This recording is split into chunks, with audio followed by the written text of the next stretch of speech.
Kita semua munafik, kita semua hipokrit, termasuk gua. Apalagi gua. Kenapa? Karena kita hidup di era kita bergelimang kemewahan di mana-mana, serba mudah, serba cepat. Untuk segelintir orang. Padahal di sisi lain ada orang yang hidup di bawah garis kemiskinan, hidup di tengah kelaparan, lingkungan yang hancur akibat keserakahan manusia, serta hewan-hewan yang menderita, yang disiksa, yang dibantai secara tidak perlu demi memuaskan hasrat manusia. Kok bisa-bisanya kita hidup di zaman seperti ini? Tanpa rasa berdosa, kita belanja, jajan, nongkrong. Sebagian orang dengan susah payah mengais sesuap nasi setiap harinya.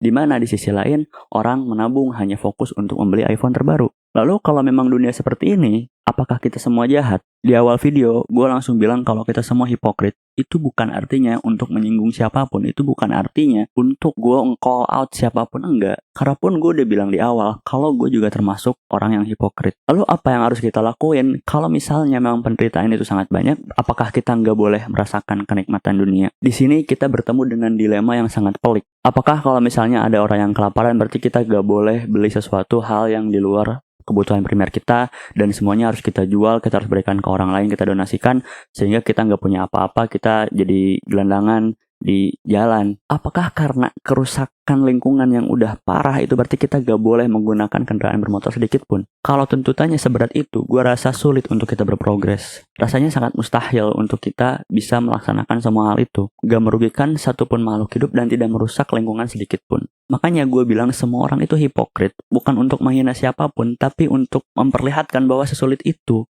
Memang dunia ini tuh udah di set up di mana menguntungkan sebagian orang dan merugikan sebagian orang lain, atau mungkin juga hewan-hewan lain yang bukan manusia. Gue pengen memperlihatkan bahwa memang sulit itu untuk menjadi tidak hipokrit. Makanya gue pengen menekankan bahwa yang penting itu bukan untuk menjadi tidak hipokrit, tapi untuk menjadi tidak ignoran. Gue pengen menekankan bahwa fokus kita itu bukan untuk menjadi tidak munafik sepenuhnya, tapi untuk tidak tutup mata atas semua permasalahan yang terjadi di dunia ini. Oke, sekarang kita bedah ke dalam 3 permasalahan terbesar yang gue masukkan ke dalam video ini, yaitu masalah mengenai kelaparan, kemudian masalah mengenai pencemaran lingkungan, dan juga masalah mengenai penyiksaan terhadap hewan. Pertama soal kelaparan. Apakah karena ada orang yang kelaparan di luar sana dan kita bisa memenuhi kebutuhan makanan kita, berarti kita tidak boleh membeli suatu hal yang sifatnya tersier? Oke, anggaplah tuntutannya seperti itu. Anggaplah tuntutannya sesulit itu. Kita tidak boleh bermewah-mewahan sedikit pun. Kita gak boleh beli buku, kita gak boleh beli baju, kita gak boleh nongkrong. Menurut lu berapa banyak orang yang mau melakukan hal itu?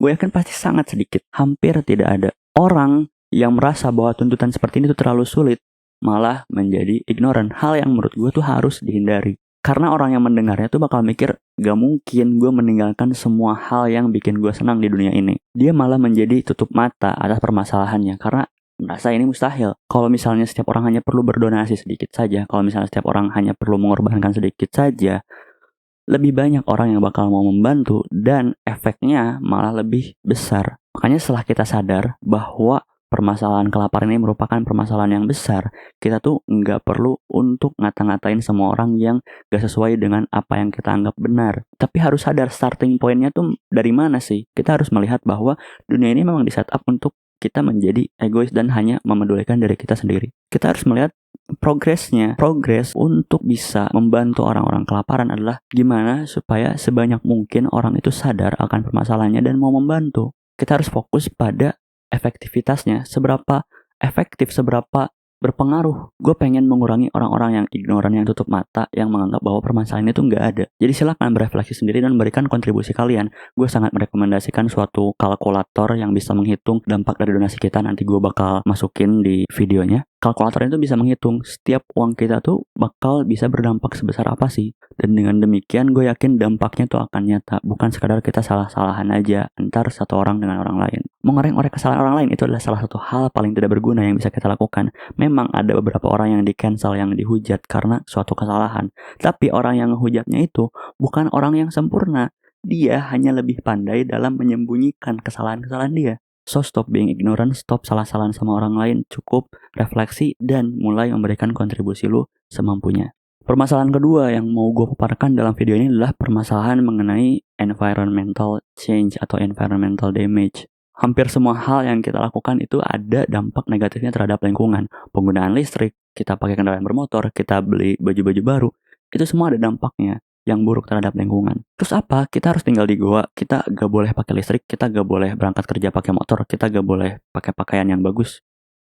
Sesulit itukah untuk menjadi orang baik? Sesulit itukah untuk menjadi tidak munafik? Gimana kalau misalnya ada orang yang hidup pas-pasan untuk membiayai dirinya dan keluarganya dari suatu pekerjaan, dan penderitaan dia yang udah besar harus ditambah dengan dia gak boleh pakai motor untuk berangkat kerja, yang dia bisa aja commuting jauh, mungkin 40 menit 1 jam bolak-balik. Gua rasa dengan mengadvokasikan hal tersebut, ini hanya akan membuat kerusakan lingkungan semakin besar. Karena orang-orang umum, orang-orang yang menjalani kehidupan sehari-harinya merasa bahwa hal ini terlalu sulit, mereka juga tersinggung karena diajak orang-orang, dan karena mereka jadi tutup mata karena merasa ini mustahil, jadi gak ada progresnya sama sekali. Kita punya gaya hidup lifestyle yang defaultnya masing-masing dari lingkungan kita. Kita melihat semua orang melakukan lifestyle tertentu. Makanya mulailah dari sana, mulailah dari lifestyle yang udah kita jalanin.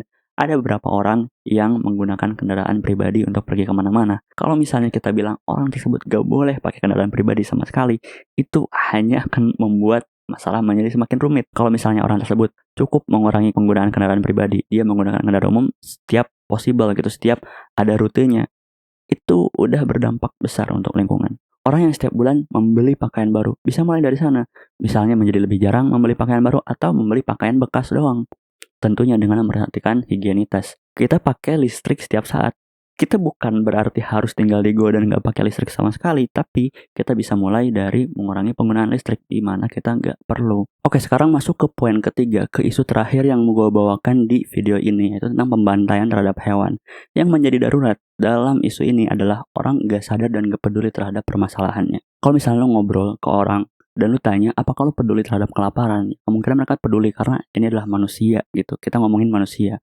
Kalau misalnya kita ngomongin soal lingkungan, kita nanya ke orang, apakah lu peduli terhadap permasalahan lingkungan? Peduli, karena kita hidup di alam ini gitu. Dan kalau misalnya mereka punya keturunan, mereka bakal peduli. Keturunan mereka perlu hidup di dunia yang lebih baik, di lingkungan yang lebih sehat, di lingkungan yang lebih mendukung sustainable untuk kehidupan di generasi selanjutnya. Tapi kalau kita ngomongin hewan, rasanya itu berjarak banget. Rasanya kita gak peduli terhadap hewan yang kita makan setiap harinya. Padahal kalau kita lihat pembantaian terhadap ayam gitu ya, misalnya ayam itu adalah salah satu makanan paling umum di Indonesia. Populasi ayam di dunia itu berkali lipat lebih banyak daripada populasi manusia, dan ayam-ayam tersebut itu sangat tersiksa dalam kehidupannya gitu. Terutama ayam-ayam yang hidup di factory farming, ayam yang dieksploitasi dagingnya, yang dibikin supaya mereka tuh sangat gendut sehingga dagingnya banyak bisa dimakan untuk manusia, tapi kakinya tuh udah gak bisa menunjang tubuhnya yang besar lagi. Belum lagi ayam petelur yang dipaksa terus bertelur untuk dikonsumsi sama manusia. Ayam petelur yang jantan juga dianggap nggak berguna karena mereka nggak bisa memproduksi telur, sehingga mereka dihabisin begitu aja. Belum lagi hewan-hewan lain seperti sapi, kambing, dan bebek. Hewan-hewan ini tuh dieksploitasi dagingnya, susunya, telurnya,